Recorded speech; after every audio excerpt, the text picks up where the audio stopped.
Finally, the temperature in Saskatchewan is heating up for summer and the housing market is no different. So let's run through a recap of the April stats to get you up to date on what is happening in the market.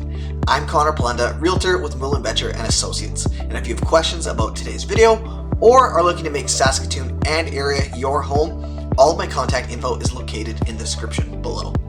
Thanks for joining me, and let's dive in.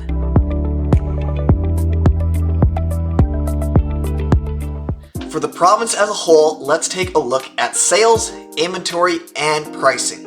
On the sales side, 1,470 homes were sold in April 2025. This is a 10% decline compared to April 2024, which was the second highest April on record.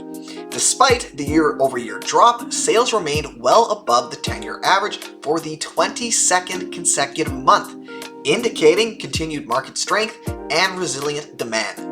Most people would take the drop in sales over this time last year as a positive sign that maybe things will cool off, but we are still seeing way more sales than long-term averages. Plus, new listings dropped over 7% year over year, and we are currently 17% below the 10-year average, highlighting ongoing supply constraints. Now, active listings stood at just over 4,300 at the end of April, a modest increase from March's 3,800. However, inventory levels are still down 18% compared to April of last year and nearly 50% below the 10-year historical average. The low inventory is limiting market capacity and restricting sales despite strong demand. When it comes to pricing, the benchmark home price hit a record high of $360,500 in April, up from $353,600 in March. And that accounts for an over 6% increase from April of last year. So really, the key takeaways from April should be that the decline in sales is not attributed to weak demand, but rather to the ongoing lack of inventory. And while the modest increase in inventory this month is encouraging, it's nowhere enough to meet demand.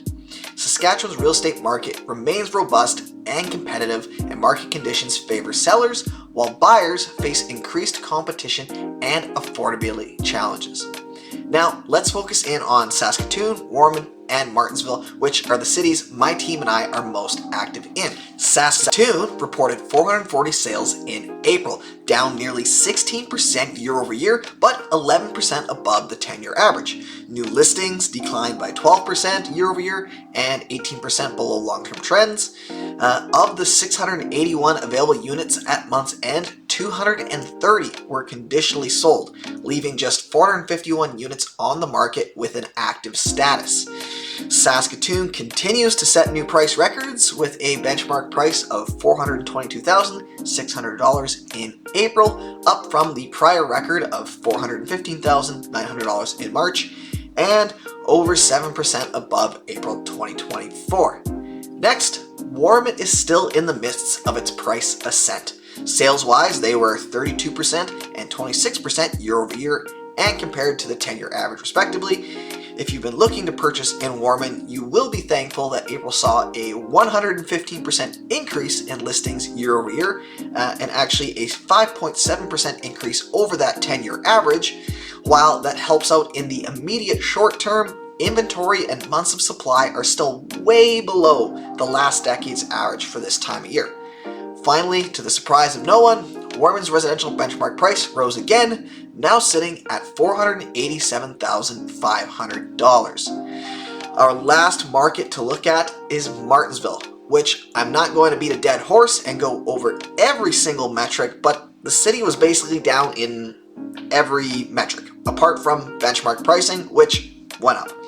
They did have 19 sales, which, while less than this time last year, is still 15% more than the long-term average. They did not get enough inventory, however, to replenish those sales, which leads to declining metrics in both inventory and months of supply. And as mentioned, the benchmark price now sits at $420,700, a 7.8% increase year over year. All three cities, Saskatoon, Warman, and Martensville, are grappling with inventory shortages, which are keeping prices elevated across the board.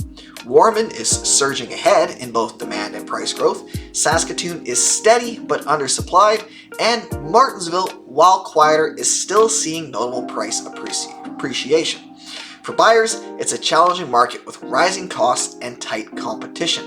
For sellers, it remains a prime time to list, especially with values hitting record highs. So, if you're looking to purchase or sell in Saskatoon, Warman, or Martensville, my team and I would love to sit down with you to create a plan of attack to navigate this market the best way possible.